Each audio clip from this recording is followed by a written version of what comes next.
este artigo tem como nome Realidade Virtual para a História de Design de Interiores e usa a Casa do Ofir como um projeto experimental, e apresentamos este projeto que usa a realidade virtual como uma ferramenta de aprendizagem para a história de design de interiores, no caso português. Acreditamos que atualmente a tecnologia torna-se no dia-a-dia a forma mais pertinente para comunicar, não é? A própria conferência que neste momento estamos todos vinca esta situação, e acreditamos então que este estudo está alinhado com a era digital e que pretende então aumentar e disseminar o conhecimento sobre a história do design de interiores português. Margolini escreve: antes de tudo, poucos jovens têm uma sólida compreensão do design antes de entrarem no curso de design. Uma das funções da disciplina de História do Design é explicar-lhes o que eles escolhem estudar e afirmar que o design não é uma profissão alternativa para os aspirantes artistas, mas sim uma prática independente com a sua própria cultura. No seguimento destas palavras, é importante dizer que os conteúdos programáticos da história devem desenvolver uma atitude crítica e criar um melhor link entre a história e os problemas de design, focando-se então na transdisciplinaridade e nos desafios da prática no contexto futuro. Então, assim, analisando o contexto português, em termos de educação e no que diz respeito ao curso de Design de Interiores, ou pelo menos aqueles que mencionam na sua vertente este núcleo de aprendizagem, percebemos que a história geralmente é introduzida no primeiro ano de uma forma muito mais vasta, mais relacionada com a questão da arte em si, e só no segundo ou no terceiro ano é que é focada naquilo que será a prática da profissão.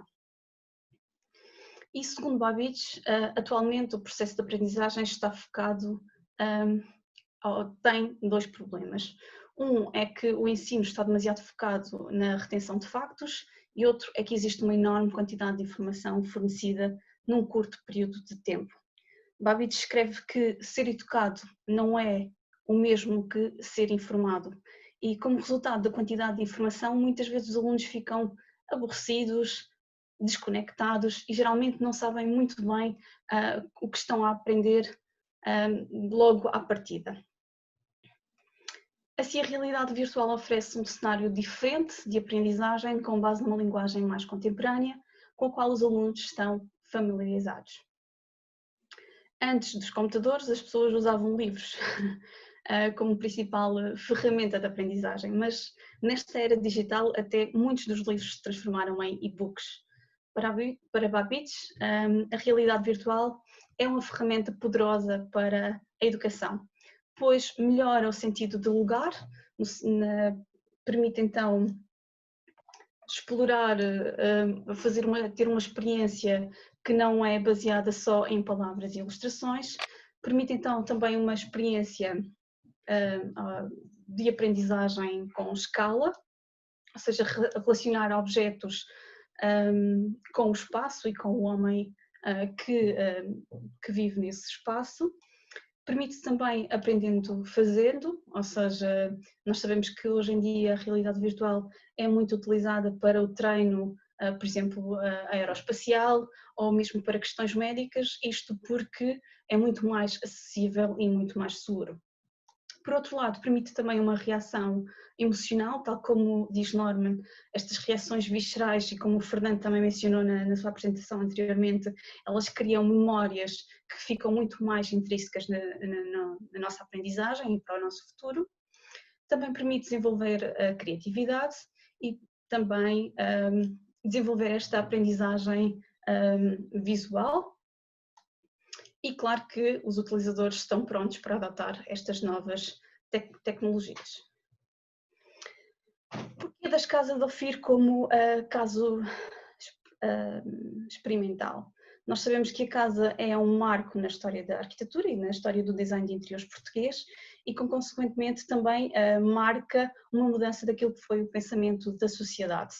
A casa é conhecida como um composto entre o moderno e o tradicional e uma crítica ao estilo internacional que Portugal, na altura, tentava emular, tentava imitar.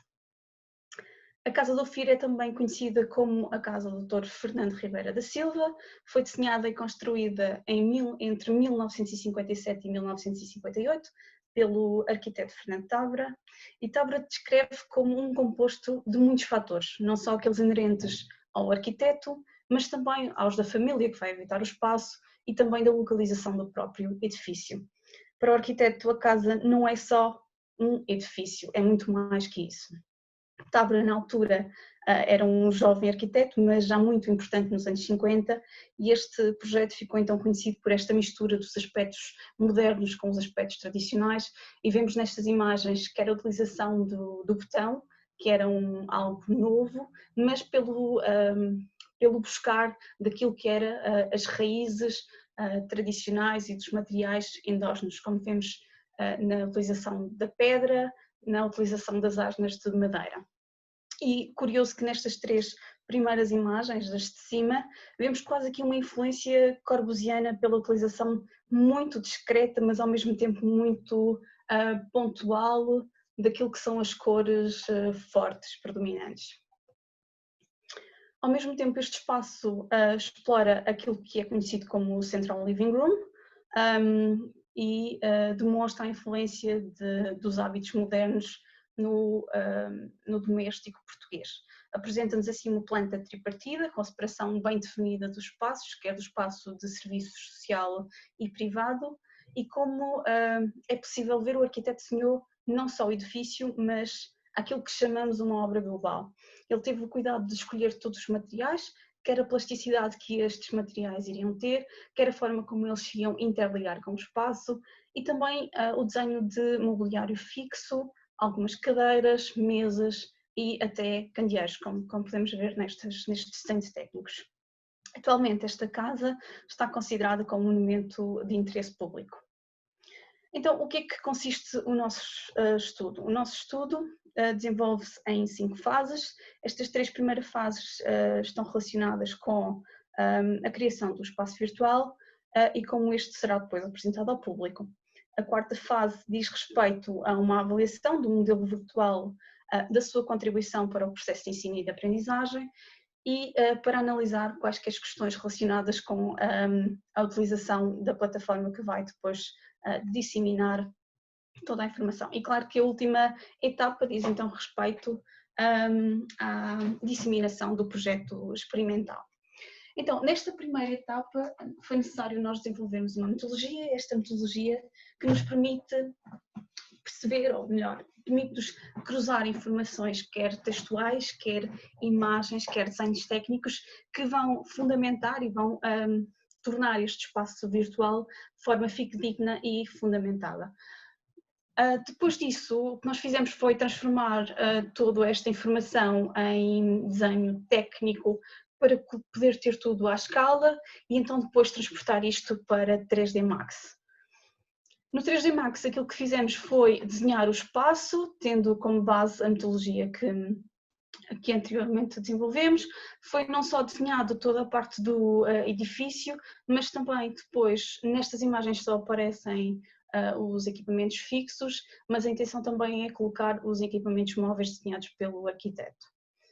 Depois foi feita então uma passagem do 2D, ou melhor, do 3D, neste caso de 3D Max, para o Unity, que nos vai permitir converter tudo em realidade virtual, e reforço que esta fase foi bastante importante e foi até um pouco demorosa, porque creio que existisse aqui vários avanços e recuos no sentido de perceber qual seria a melhor forma de convertermos o espaço em realidade virtual de maneira mais autónoma, ou seja, podermos dizer, ok, precisa de ser feito desta forma, precisa de incluir este tipo de passos e quando fizermos esta conversão para a realidade virtual vamos ter tudo aquilo que precisamos. Depois, nesta parte já mostramos o espaço incluído no Unity. Esta foi a primeira importação, digamos assim, que ainda não tem nos materiais associados, mas como disse na fase anterior, nós tentámos perceber como é que seria mais facilmente feito esta importação.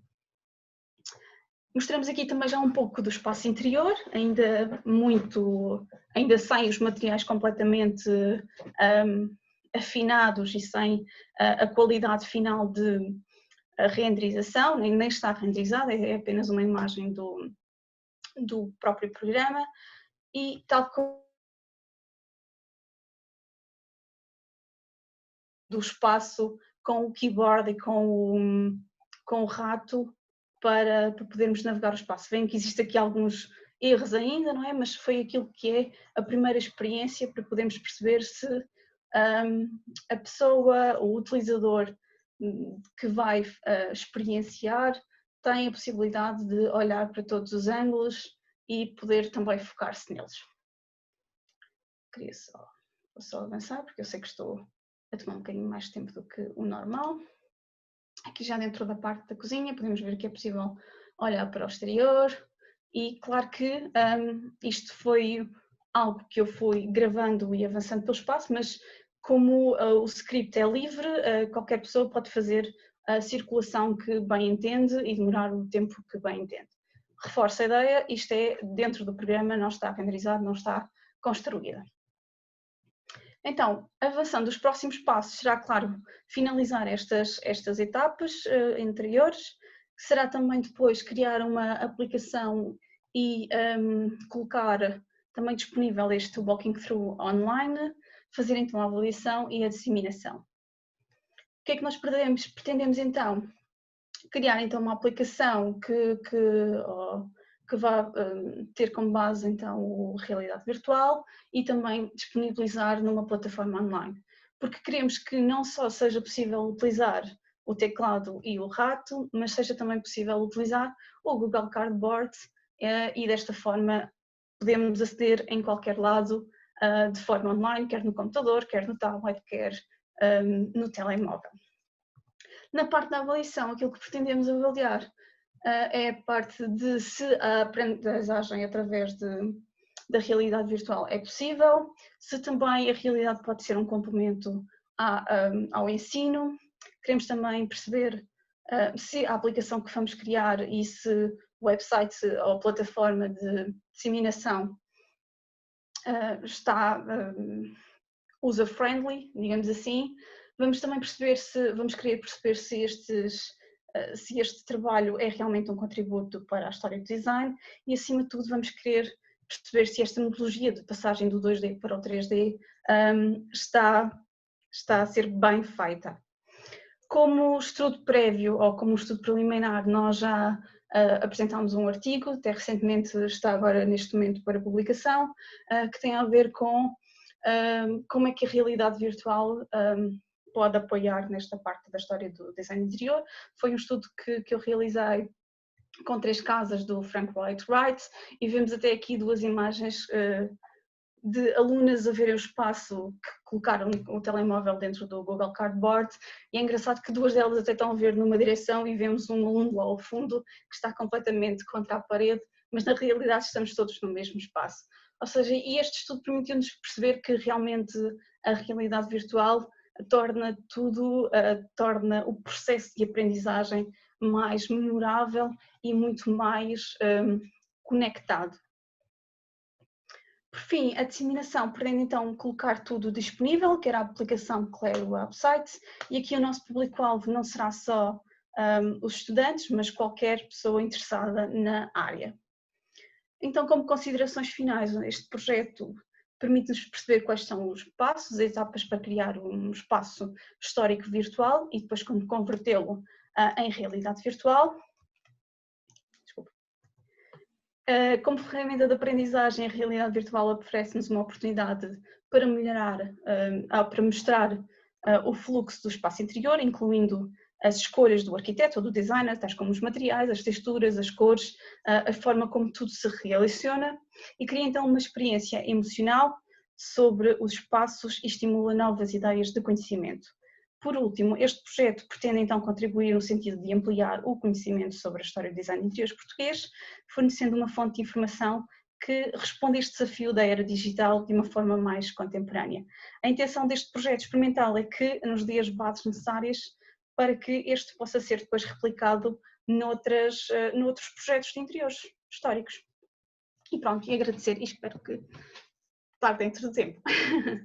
Sim. Muito obrigada, Liliana, por esta apresentação tão interessante. Não sei se alguém quererá também colocar alguma questão. Eu gostava então só de dizer alguma coisa, que pronto, já conhecendo um pouco o trabalho que a Liliana tem vindo a desenvolver, acho que realmente pode ser um contributo para conhecermos todos melhor o trabalho que os portugueses fizeram na área do design de interiores. Espero que esta aplicação possa realmente ser usada, como a Liliana disse, em outros interiores e que seja uma informação realmente alargada a todos.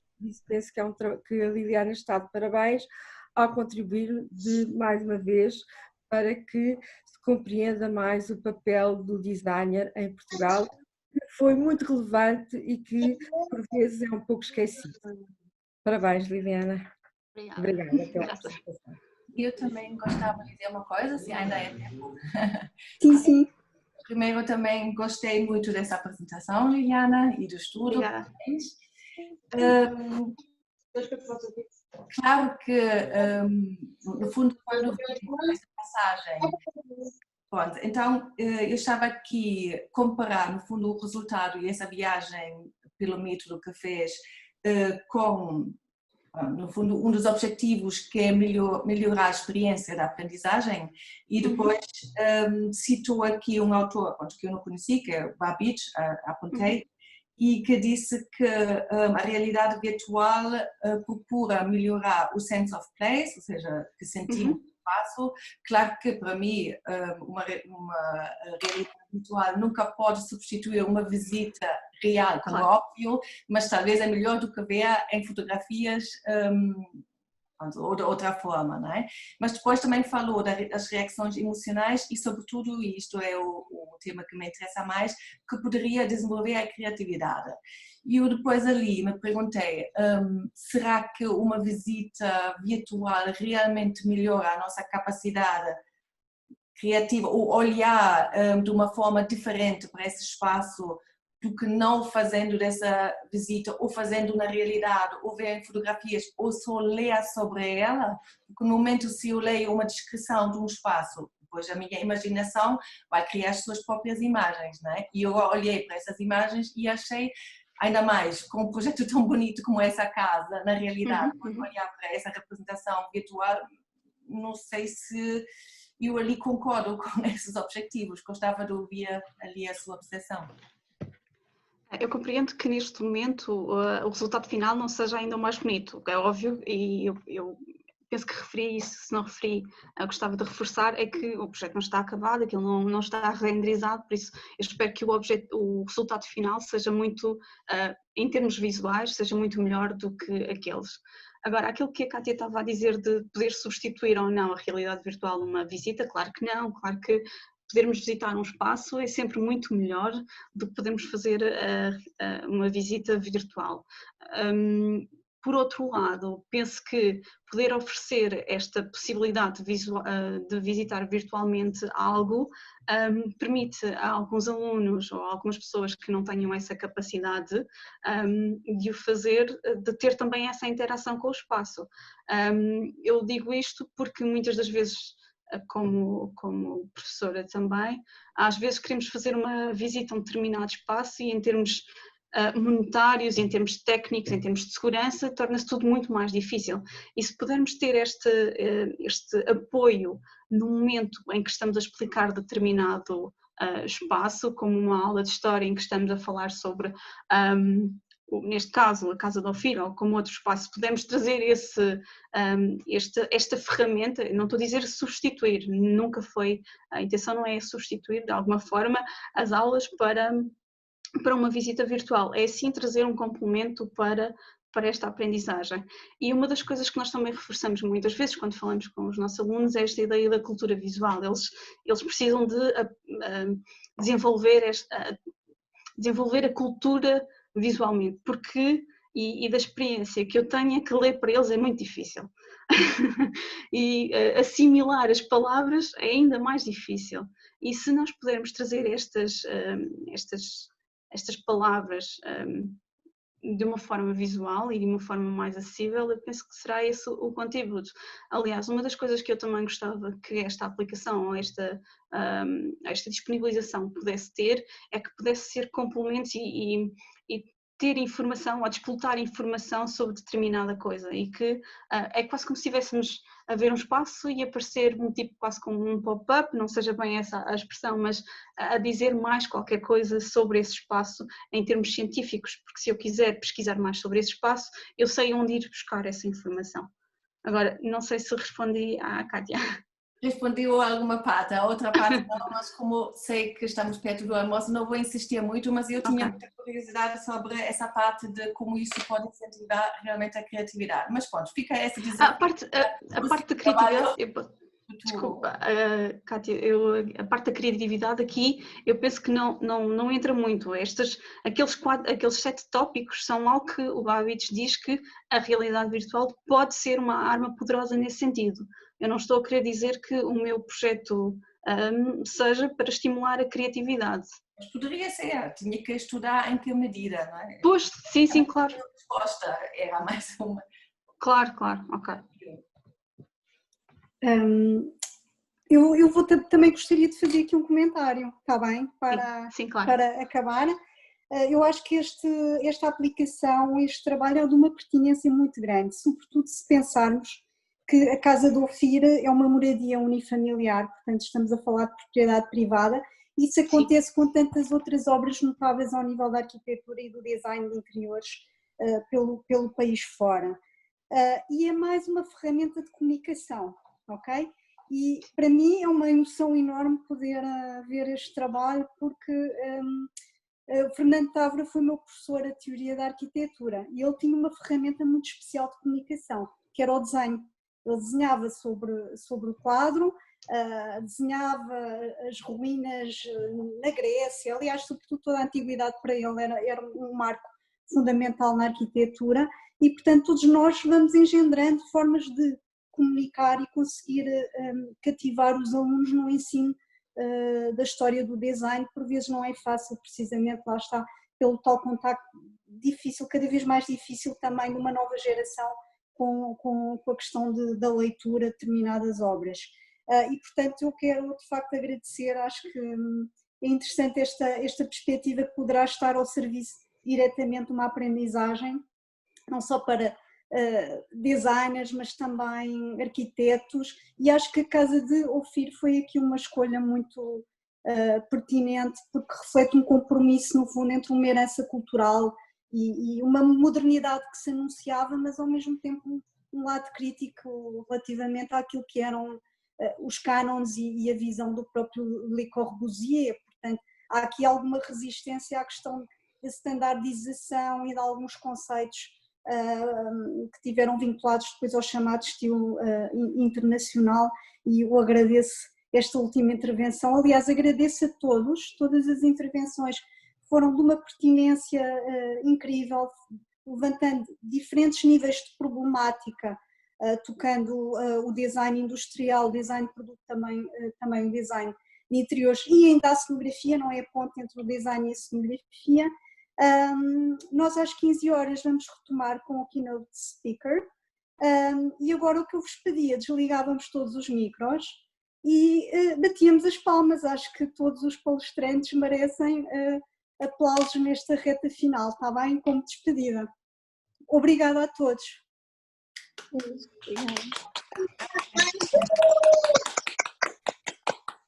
E até já.